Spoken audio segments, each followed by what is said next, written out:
Today I want to casually talk about the new Deadeye Special and Shinon. In the background I have some gameplay with Shinon, and I was just messing around testing him out in various situations. He's unsurprisingly a really fun unit, and even though he's not unstoppable, the man can definitely take out some beefy targets while tanking a few blows too. Before we talk about Shinon more, I did want to chat about Deadeye because it's a solid special, but it does have specific uses where it works best. So first off, the basics, Deadeye is the new inheritable special from Shinon, and it's a 3 cooldown special that basically doubles your base damage, aka it boosts damage by 100%. It is only inheritable by archers, and it's a 500 SP special for the arena folks. This is certainly an alternative to the other 500 SP options. While Deadeye is basically the middle ground between Glimmer and Astro, it also disables non-special skills that reduce damage by X percentage. Percent base damage reduction has become all the rage this year, and it's commonly seen on close call type skills, which reduce more damage if you're faster than the enemy. These type of skills are generally very annoying because they can keep a unit barely alive, but most times barely alive is good enough to cause problems in the future. Deadeye basically wants to put a stop to those shenanigans because it really thrives at dealing large amounts of damage in one go, and you can possibly secure one-shot KOs as well. It is pretty important to understand that Deadeye isn't better damage-wise than a standard normal special. It literally fills that gap between the 2 cooldown Glimmer and the 4 cooldown Astra. It's not like Black Luna, which is just better than Luna at the same 3 cooldown. There is also the nature of how Glimmer and Deadeye deal damage in that they require a unit to already deal good base damage. Compared to the Moonbow and Luna specials, they pretty much require a high attack user, whereas you can stick Moonbow on literally any unit and you'll get at least some value out of it. Something interesting to also consider is that debuffs will play a much larger role for Glimmer and Deadeye compared to Moonbow or Luna. For example, here's a look at a basic situation between a 60 attack unit and a 4 defense defender. If the attacker has Luna charged, they will deal 20 base damage, and Luna adds another 20 damage since that's half of 40 defense. This is 40 total damage. If they had Deadeye instead, then Deadeye would also deal 20 damage since 2 times 20 base damage equals 40 total damage. Now what happens if the enemy has a -6 defense debuff on them?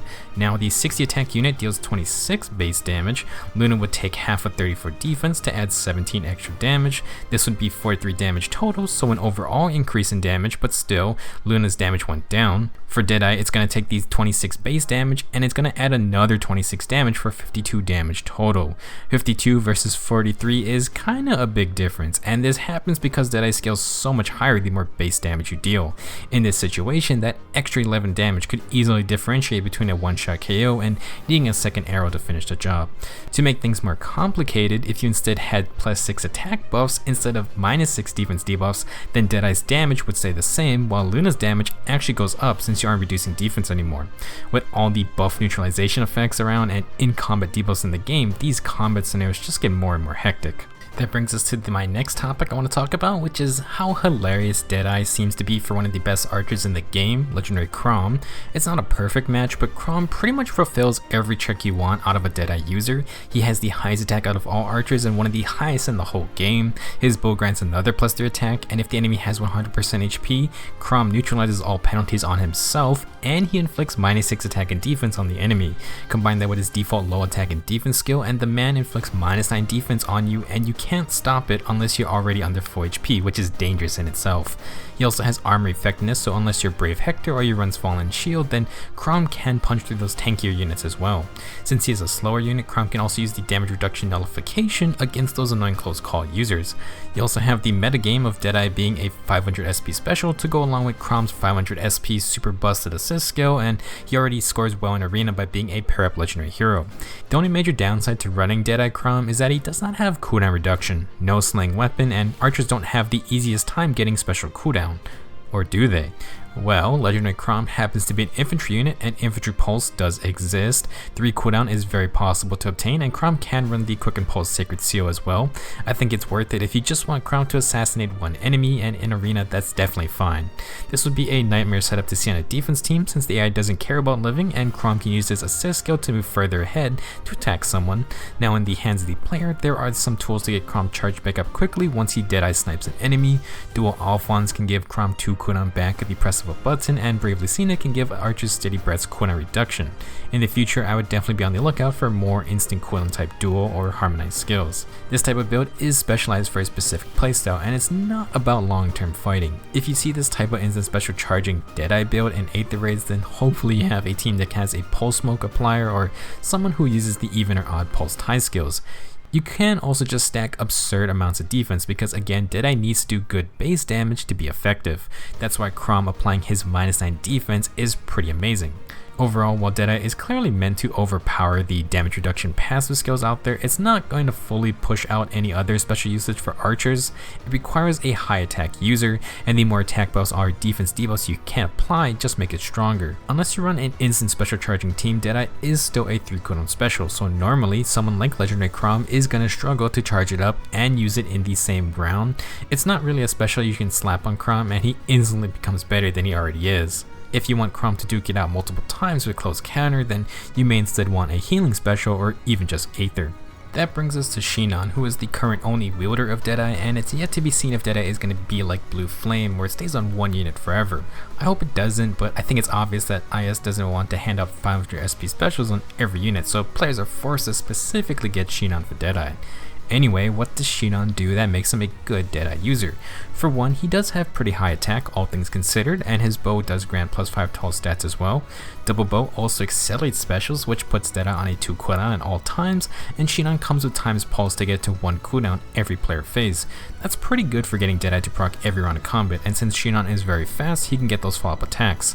He is an infantry unit, so he can also get infantry pulse support for instant Deadeye procs, and since it's on a 2 cooldown, Shinon can use special spiral to recharge Deadeye after every round.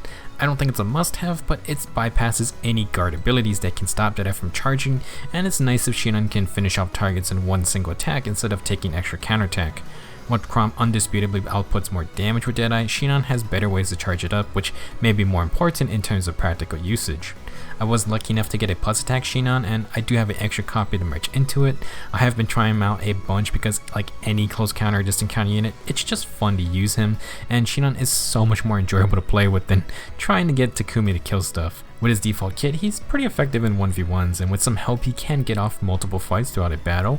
I did slap him down on some defense tiles in arena, and the guy is very sturdy with a couple field buffs. I do need to give him a try with something like Aether or Noontime because with Deadeye, obviously Shinon has no self-sustain. He won't be like Brave Claude who can heal back up after every fight, but I'm still impressed with his performance.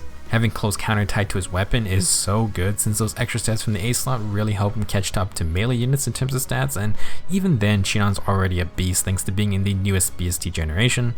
I'm extremely impressed with how he functions as a unit, and he's definitely a good successor to the early day Takumi. Speaking of which, while working on this video, Intelligent Systems announced that Takumi is the next Resplendent hero. He'll appreciate those extra stats, but the new outfit's not gonna fix poor Fujinumi in terms of combative power. Moving forward, I do hope they introduce more inheritable specials or even assist skills. I think those slots have been way too boring outside a few additions like Ruptured Sky, and I don't mind that they made Deadeye class specific. It's pretty cool to have class related skills, and Three Houses has a bunch of those in the form of combat arts, which Deadeye does appear as. I think the issue with class specific skills is that they are sometimes too hard to get. For example, Dive Bomb for Flyers is really cool, but I hope it gets passed to a couple more new units. I like that the new Rain C skills already got 2 variants on 2 permanent summonable options, and I think the low B skills have been pretty good at being on a lot of different options. For armors, obviously the Bold, Vengeful, and Special Fighter trio have been passed around to so many different units.